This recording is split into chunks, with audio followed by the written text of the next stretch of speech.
कि 2.57 अगर fitment factor government ने दिया तो गवर्नमेंट को अप्रोक्सीमेटली आपकी 75% सैलरी बढ़ानी पड़ेगी, जो मेरे हिसाब से लगभग असंभव है। जो एम्प्लॉइज बड़े ही वो जोर शोर से उठा रहे थे कि ओल्ड पेंशन सिस्टम स्कीम लागू होनी चाहिए, उसको शायद मेरे हिसाब से, जहां तक मेरी समझ के, वो गवर्नमेंट ने सिरे से नकार दिया है। अब जितना डीए कम होगा, फिटमेंट फैक्टर पिछले वाले जितना करने के लिए भी, अगर मैं ये कहूं कि जो एसोसिएशंस या जो कर्मचारी ये सोचे बैठे हैं कि पिछली बार जितना मिलेगा, उनको मेरी सलाह ये है कि भाई दिमाग में गलतफहमी पालने की कोई जरूरत नहीं है। इसकी इम्प्लीमेंटेशन की डेट नहीं है कि कब से इफेक्टिव होगा, लागू कब होंगे। हो सकता है इसको लागू होने में अभी 2 साल लग जाए। अगर गवर्नमेंट आपकी सैलरी पिछली बार जितनी भी बढ़ती है, पिछली बार 14% बढ़ी थी, तो 28,800 पे आप 14% बढ़ा लो तो आपकी कितनी होगी? 32-33 हो जाएगी। अगर 50% भी बढ़ा देगी तो भी आपकी 45,000 से ज्यादा सैलरी जाने वाली नहीं है। बेसिक रियलिटी तो है ये। गवर्नमेंट ने एक गुणक निकाल के दे दिया कि भाई आपकी जो 31 दिसंबर को जितनी बेसिक सैलरी है उसको इतने से मल्टीप्लाई कर लो और ये आपकी नई बेसिक सैलरी हो जाएगी। कि अगर 8.2% के हिसाब से हमारी इकोनॉमी बढ़ रही है और हमें 85 करोड़ 145 करोड़ में से 85 करोड़ लोगों को 5 किलो अनाज उनको हम सुविधा के लिए नहीं दे रहे, वो उनके जीने मरने का अस्तित्व है। इसका मतलब ये क्या है कि वो लोग इतना कमा नहीं पा रहे।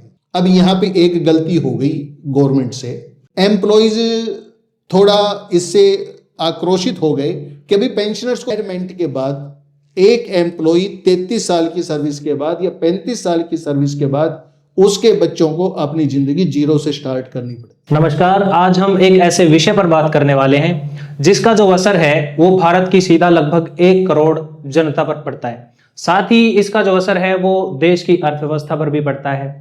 तो आज का जो विषय हमारा होगा वो 8 पे कमीशन। इससे पहले जो 7वां पे कमीशन था उसका जो ढांचा है वो निष्प्रभावी हो जाएगा 31 दिसंबर 2025 को, और 1 तारीख से यानी 1 जनवरी 2026 को जो 8 पे कमीशन है वो लागू होगा। तो इसमें किस तरीके से जो बदलाव किस तरीके के होने वाले हैं, 8 पे जो कमीशन है उसमें क्या होगा, उस पर जो चर्चा करने के लिए, दूरगामी जो इसके प्रभाव होने वाले हैं उस पर बात करने के लिए हमारे साथ हैं professor doctor OP Gupta ji. Sir नमस्कार। नमस्कार।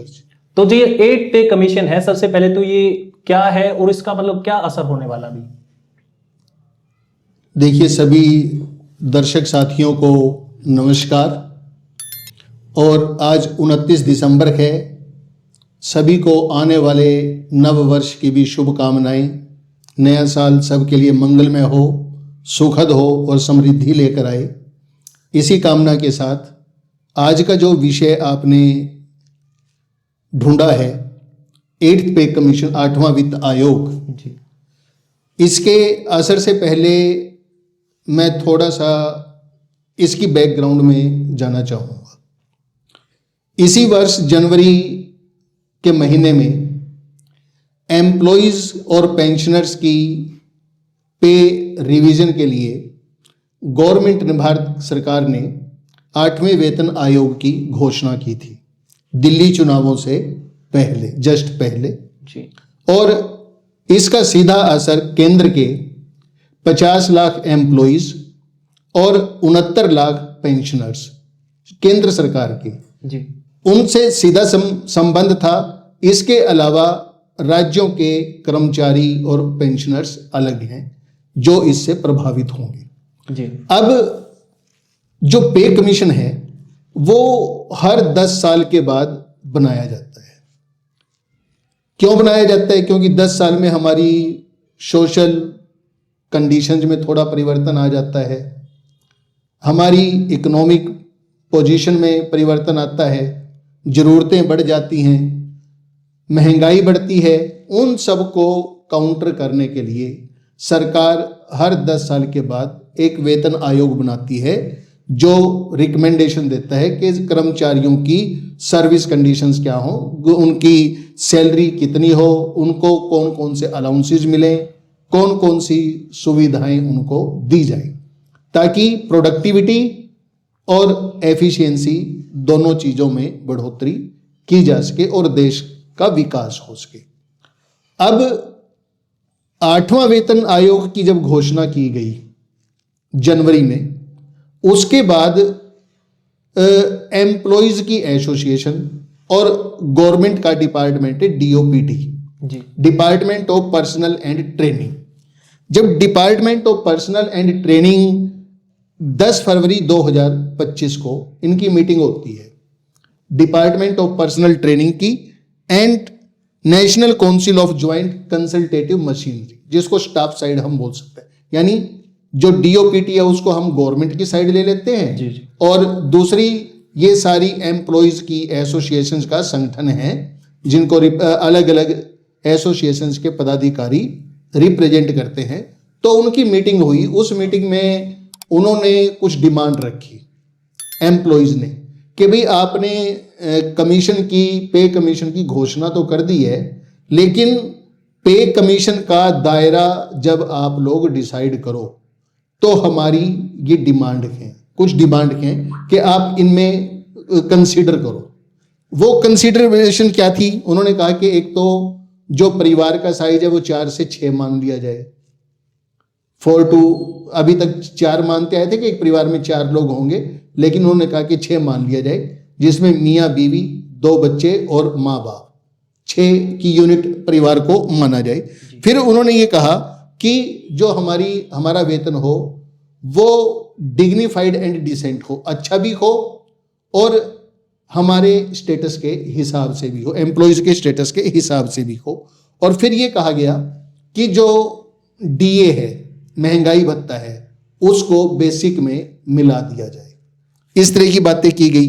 फिर उन्होंने ये कहा कि जैसे 7वें वेतन आयोग में जो फिटमेंट फैक्टर था वो हर पे बैंड के लिए अलग था। हालांकि जब हमने नई पे फिक्स की तो सबको अपनी बेसिक पे के 2.57 से ही मल्टीप्लाई किया गया था, लेकिन जो इंडेक्स ऑफ रेशनलाइजेशन था, यानी जो एंट्री लेवल था हर पे बैंड में, वो अलग था। किसी में 2.57 था, पे बैंड 2 में 2.62 था, पे बैंड 3 में 2.67 था और पे बैंड 4 में 2.72 था। वो कहते हैं कि नहीं, ये सबके मामले में एक जैसा होना चाहिए, ऐसा एम्प्लॉयज की डिमांड थी। और फिर एम्प्लॉयज की एक डिमांड और भी थी, जो सबसे जरूरी डिमांड थी कि रिटायरमेंट के बाद, मैं इस बात से बड़ा अपने आप को संवेदनशील मानता हूं कि होना भी चाहिए कि रिटायरमेंट के बाद एक एम्प्लॉय 33 साल की सर्विस के बाद या 35 साल की सर्विस के बाद उसके बच्चों को अपनी जिंदगी जीरो से स्टार्ट करनी पड़ती है। बिजनेसमैन है, 30 साल एक दुकान चलाता है, उसके बच्चे उस बिजनेस को आगे बढ़ाते हैं, जबकि एम्प्लॉयज के मामले में ऐसा नहीं है। तो उन्होंने कहा कि जो पहले हमारी ओपीएस थी, ओल्ड पेंशन स्कीम, उस ओल्ड पेंशन स्कीम को रिस्टोर किया जाए। ये टर्म्स ऑफ रेफरेंस में शामिल करने की बात की गई। और फिर ये कहा गया कि हायर एजुकेशन के लिए जो पीजी लेवल पे हैं या हॉस्टल के जो एक्सपेंसेस हैं उनको भी सब्सिडाइज किया जाए। ये कुछ डिमांड्स थी जो कि हमारी एसोसिएशन ने रखी। फिर अक्टूबर के महीने में 28 अक्टूबर को गवर्नमेंट ऑफ इंडिया ने फुल फ्लेज्ड कमीशन की घोषणा कर दी। जी, फुल फ्लेज्ड कमीशन की घोषणा कर दी। वो फुल फ्लेज्ड कमीशन की जब घोषणा की तो उन्होंने श्रीमती रंजना प्रकाश देसाई, जो पूर्व सुप्रीम कोर्ट जज हैं, उनको चेयरमैन बनाया। इसके अलावा श्री पंकज जैन जी हैं, 1990 बैच के आईएएस ऑफिसर हैं, उनको मेंबर सेक्रेटरी बनाया।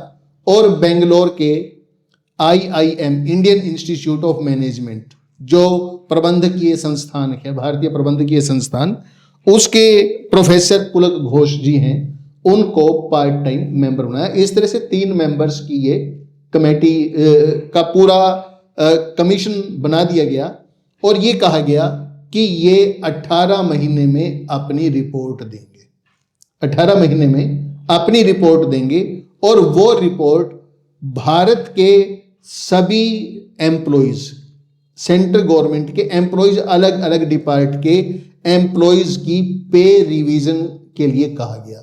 अब यहां पे एक गलती हो गई गवर्नमेंट से, मैं गलती मानता हूं कि शायद क्लैरिकल मिस्टेक हो सकती है, लेकिन एम्प्लॉइज थोड़ा इससे आक्रोशित हो गए कि अभी पेंशनर्स को छोड़ दिया, नोटिफिकेशन में पेंशनर्स को छोड़ दिया कि सिर्फ वर्किंग एम्प्लॉइज के लिए ही है और वो पेंशनर्स के लिए नहीं है, जिसको के बाद में संसद में गवर्नमेंट ने क्लैरिफाई कर दिया कि भाई नहीं, ऐसा नहीं है, ये पेंशनर्स और एम्प्लॉइज दोनों के लिए है।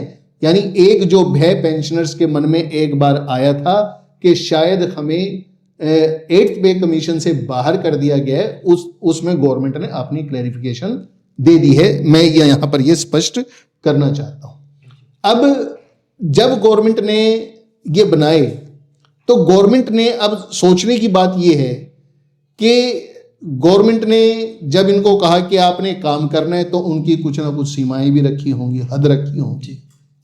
अब वो हद क्या रखी वो मैं आपको बताता हूं। देखिए, गवर्नमेंट ने पहले तो क्या कहा कि आपने लोगों की, एम्प्लॉइज की वेतन रिवीजन के बारे में निर्णय लेना है, सब्जेक्ट टू कंडीशन। कंडीशन लगा दी। कंडीशन क्या लगाई कि आपको देश की आर्थिक स्थिति का ध्यान रखना है, आपको वित्तीय राजकोषीय सतर्कता का ध्यान रखना है, फिस्कल प्रूडेंस के विवेकशील, कहीं ऐसा ना हो कि आप इतनी सैलरी बढ़ा दो कि गवर्नमेंट के पास डेवलपमेंट काम के लिए खर्च करने के लिए पैसा ही ना बचे, या गवर्नमेंट को बहुत ज्यादा उधार लेके काम चलाना पड़े। ऐसा नहीं करना है, या ऐसा ना हो कि महंगाई देश में बहुत ज्यादा बढ़ जाए, तो उन चीजों का ध्यान रखना है। दूसरी चीज ये कही कि भाई ये ठीक है कि हम टैलेंट को इनवाइट करने के लिए सरकारी संस्थानों में टैलेंट रुक सके, उनकी प्रोडक्टिविटी बढ़ सके, एफिशिएंसी बढ़ सके, उनको अच्छा वेतन तो देना चाहते हैं, लेकिन आप ये ध्यान रखना कि ये वेतन निर्धारित करते समय जो देश के विकास के लिए पैसा और देश की जो कल्याणकारी योजनाएं हैं उनके ऊपर विपरीत प्रभाव ना पड़े, कि भाई हमारे पास डेवलपमेंट का पैसा भी होना चाहिए और हमारे पास जो हमारी कल्याणकारी योजनाएं हैं उनके लिए भी पैसा बचना चाहिए। जैसे फॉर एग्जांपल कल्याणकारी योजनाओं में मैं आपको बता देता हूं, हमारी आयुष्मान योजना है जिसमें हर नागरिक का 5 लाख रुपए तक का फ्री इलाज किया जाता है की बात आती है, या गरीबों को हर महीने 5 किलो अनाज 84 करोड़ लोगों को हर महीने दिया जाता है, तो उसके ऊपर जो पैसा खर्च होता है वो पैसा बचना चाहिए। ये गवर्नमेंट का मतलब था। फिर गवर्नमेंट ने एक बात और कही, वो ये कही कि भाई आप पब्लिक सेक्टर अंडरटेकिंग्स और प्राइवेट सेक्टर दोनों में जो वेतन दिया जाता है उनको भी कंपैरिजन कर लेना। कभी इतना ज्यादा मत कर देना कि प्राइवेट सेक्टर वालों के लिए मुश्किल हो जाए कि उनको भी देखा देखी बढ़ाने पड़े, उसका भी फिर विपरीत असर शायद पड़ता है। फिर स्टेट फाइनेंसिस के ऊपर भाई आप, क्योंकि ये फेडरल सिस्टम है हमारा, भाई सिर्फ केंद्र सरकार के एम्प्लॉइज की तनख्वाह नहीं बढ़ेगी, स्टेट को भी बढ़ानी पड़ेगी। और स्टेट किसके ऊपर डिपेंड है? सेंटर के ऊपर डिपेंड है। तो स्टेट की डिपेंडेंसी सेंटर के ऊपर कम से कम हो, इसलिए इस प्रकार की स्ट्रक्चर बनाना ताकि स्टेट फाइनेंसिस को भी ध्यान में रखा जा सके, यानी वो ज्यादा कर्जदार ना हो जाए। और इसमें एक जो बात थी जो एम्प्लॉइज बड़े ही वो जोर शोर से उठा रहे थे कि ओल्ड पेंशन सिस्टम स्कीम लागू होनी चाहिए, उसको शायद मेरे हिसाब से, जहां तक मेरी समझ के है, वो गवर्नमेंट ने सिरे से नकार दिया है। और वो मैं इसमें देखता हूं कि गवर्नमेंट ने ये कहा कि जो गैर अंशदायी पेंशन योजनाओं की अवित्त पोषित लागत है, इसका मतलब ये है कि नॉन कंट्रीब्यूटरी जो पेंशन फंड्स हैं उनकी जो फाइनेंशियल कॉस्ट है, नॉन फाइनेंशियल कॉस्ट, यानी कि एम्प्लॉइज को कुछ नहीं देना, गवर्नमेंट को ही पेंशन देनी।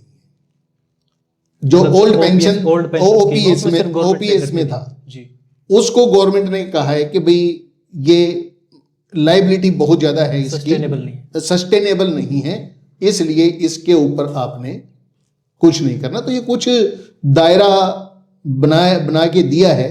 अब 18 महीने में ये अपनी रिपोर्ट का टाइम है, लेकिन हो सकता है 18 महीने में हो भी सकती है, हो सकता है थोड़ा बहुत टाइम फालतू लग जाए, या क्योंकि डिजिटाइजेशन का युग है तो थोड़ा पहले भी हो सकता है, लेकिन उसके बाद एकदम लागू हो जाएगी ऐसा नहीं। उसके बाद ग्रुप ऑफ मिनिस्टर्स बनेंगे, वो इनको स्टडी करेंगे, वो गवर्नमेंट को अपनी रिपोर्ट देंगे, फिर कैबिनेट की अप्रूवल होगी, और कैबिनेट की अप्रूवल के बाद फिर ये लागू होगा। हाँ, इस टर्म्स ऑफ रेफरेंस में कहीं भी इसकी इंप्लीमेंटेशन की डेट नहीं है कि कब से इफेक्टिव होगा। तो अभी तक जो 1 जनवरी के प्रावधान रहे हैं वो पिछले वेतन आयोग हमारे हर 10 साल के बाद 1 जनवरी से शुरू हो जाते हैं, 10 साल के बाद। तो हम उम्मीद करते हैं कि ये भी आपकी 1 जनवरी 2026 से लागू हो जाएंगे। लागू कब होंगे? हो सकता है इसको लागू होने में अभी 2 साल लग जाए, क्योंकि 18 महीने तो आप ये मान के चलो कि रिपोर्ट देंगे, फिर 4-5 महीने मिनिस्टर्स का जो ग्रुप बनेगा वो अपनी स्टडी करेंगे, फिर गवर्नमेंट से अप्रूवल, कैबिनेट अप्रूव करेगी, उसके बाद ये इंप्लीमेंट होगा। तो जो ओपीएस है उसको तो मतलब सिरे से नकार दिया है कि जो मेरे हिसाब से मेरे हिसाब से। हाँ, तो इसमें जो सैलरीज हैं फिर भी वो तो बढ़ाई जाएंगी, तो उसमें क्या लगता है कि जो फिटमेंट फैक्टर आपने बताया था कि कितना रहेगा, लोग जो डिमांड कर रहे हैं, एम्प्लॉइज डिमांड कर रहे हैं, फिटमेंट फैक्टर का जो कंसेप्ट है ना, वो कोई बहुत ज्यादा कंसेप्ट पुराना नहीं है। शुरू से जो हमारे वेतन आयोग बनते थे उनमें हमेशा ये कह दिया जाता था कि आपकी 10% बढ़ गई, 15% बढ़ गई, 25% बढ़ गई, इस तरह से। तो लोग कैलकुलेट करते रहते थे, किसी का कुछ था, किसी का कुछ था। उसके बाद गवर्नमेंट ने 5th पे कमीशन से शायद ये करना शुरू किया कि गवर्नमेंट ने एक गुणक निकाल के दे दिया कि भाई आपकी जो 31 दिसंबर को जितनी बेसिक सैलरी है उसको इतने से मल्टीप्लाई कर लो और ये आपकी नई बेसिक सैलरी हो जाएगी। 5th में आपके 1.86 था, फिर 7th में आपके 6th में 1.86 था, फिर आपके 2.57 था 7। इसका मतलब ये हुआ कि जिसकी सैलरी 31 दिसंबर 2015 को जितनी थी, मान लो किसी की 10,000 थी, तो 2.57 से मतलब कि आप ये मान के चलो उसकी 26,000 के आसपास नई बेसिक सैलरी होगी जी। तो जो मतलब बताया जा रहा है कि इतने इस हिसाब से जो मीडियम चल रहा है कितनी सैलरी बढ़ जाएगी, तो वो बात है, उनमें सच कितना है? देखिए, मीडिया को जो बताता है आधा सच बताता है।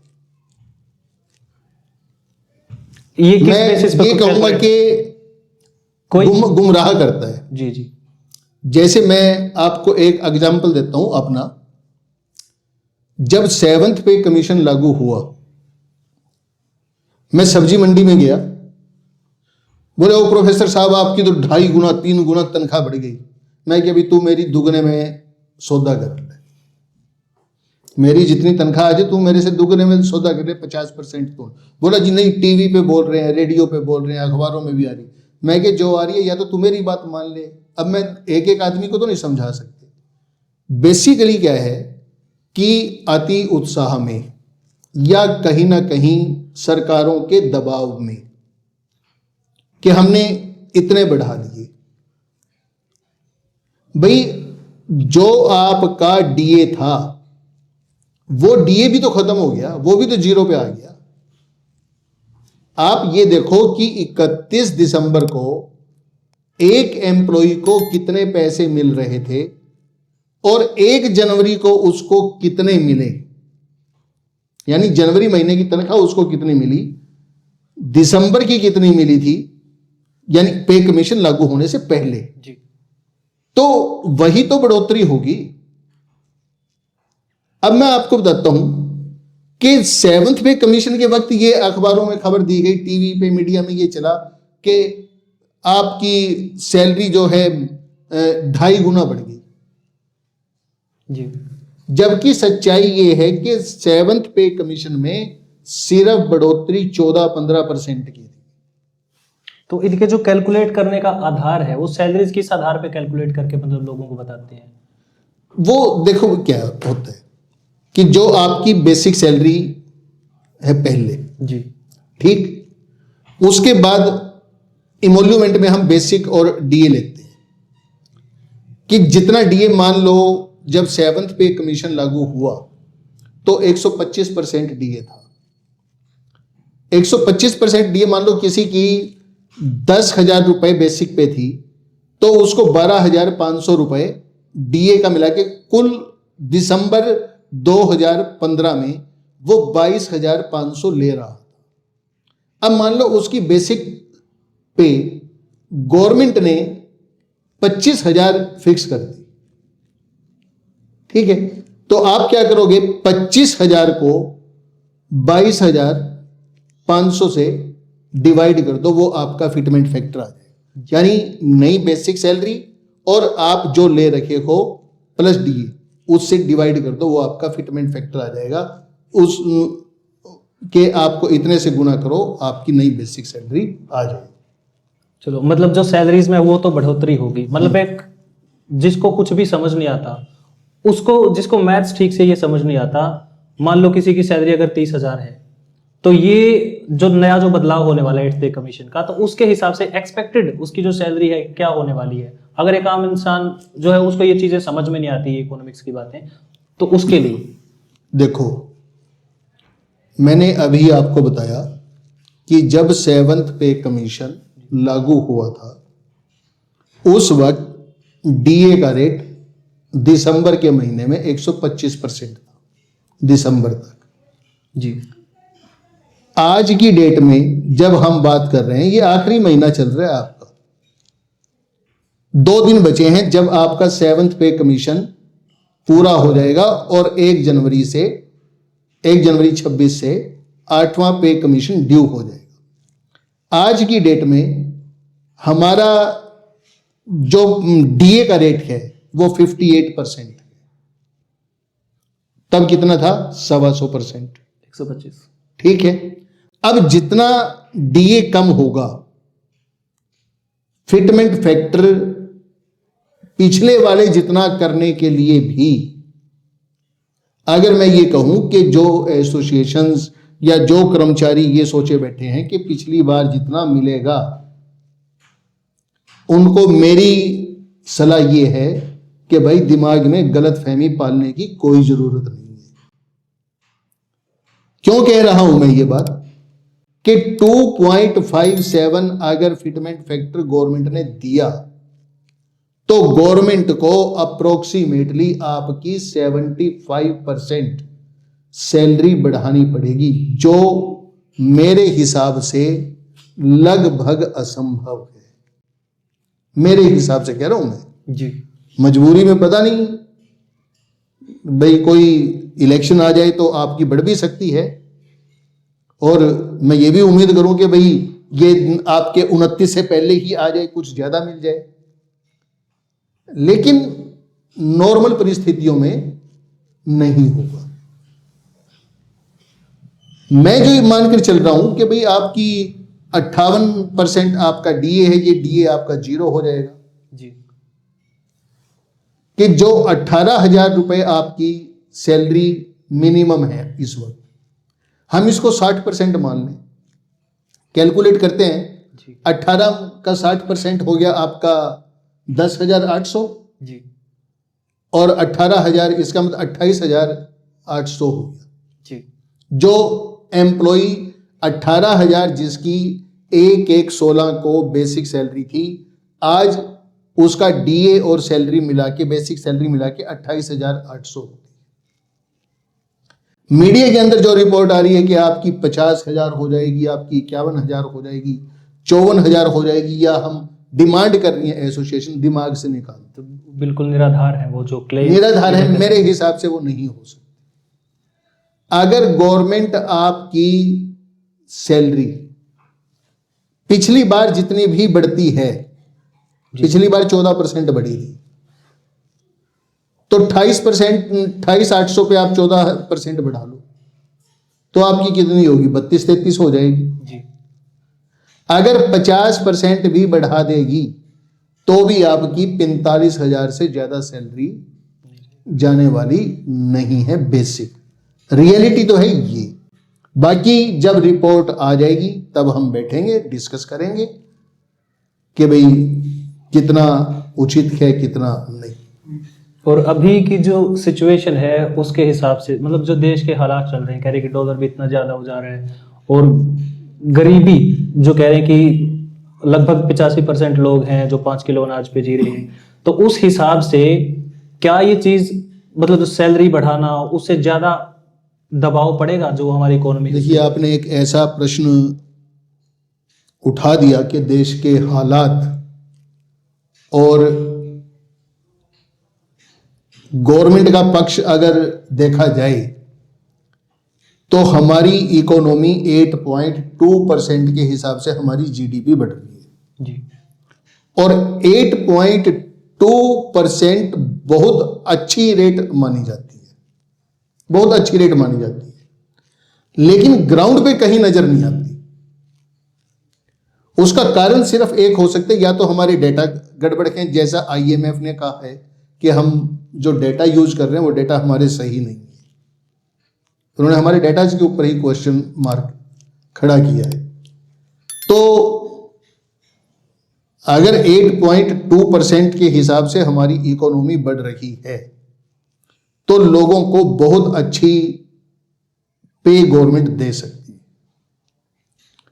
हाँ, लेकिन अपने आप में मैं ये विरोधाभास मानता हूं कि अगर 8.2% के हिसाब से हमारी इकोनॉमी बढ़ रही है और हमें 85 करोड़ 145 करोड़ में से 85 करोड़ लोगों को 5 किलो अनाज उनको हम सुविधा के लिए नहीं दे रहे, वो उनके जीने मरने का अस्तित्व है। इसका मतलब ये क्या है कि वो लोग इतना कमा नहीं पा रहे।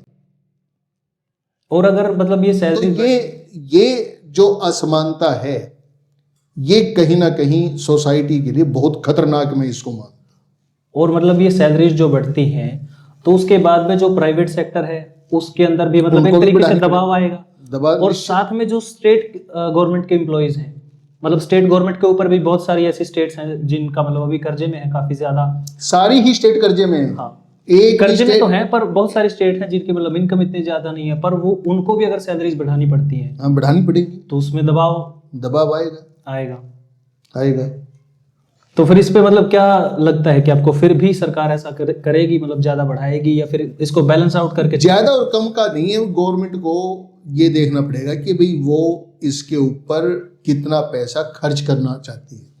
1 लाख करोड़, 2 लाख करोड़, 3 लाख करोड़, उसके हिसाब से ही एम्प्लॉइज की सैलरी बढ़ेगी। यानी फिस्कल प्रेशर हमारे ऊपर कितना है, गवर्नमेंट खर्च कितना बढ़ाना चाहती है। क्योंकि अल्टीमेटली मैं ये मानता हूं कि जितना इकोनॉमी के अंदर खर्चा बढ़ेगा उतनी इकोनॉमी घूमेगी, लोगों के लिए रोजगार भी होंगे। भाई अगर मेरे घर में 2 पैसे आएंगे मैं खर्च तो करूंगा। तो आज की हमारी ये चर्चा यहीं तक थी। वैसे तो बड़ा ब्रॉड टॉपिक था, 8 पे कमीशन, मतलब कितने सारे सेक्टर्स हैं, उन पे क्या दबाव पड़ने वाला है, सरकार, हमारी अर्थव्यवस्था और आम जो जनजीवन है उस पर क्या प्रभाव पड़ेगा। तो आज इस विषय पर चर्चा करने के लिए हमारे साथ जो है doctor OP Gupta ji. Sir बहुत बहुत धन्यवाद, आपने हमें समय दिया। और अगला कोई विषय जो है ऐसा ही हम कोई चूज करेंगे जो किसी आम इंसान के लिए उसको समझ में आए और उस पर जो है प्रभाव उसका सबसे ज्यादा है।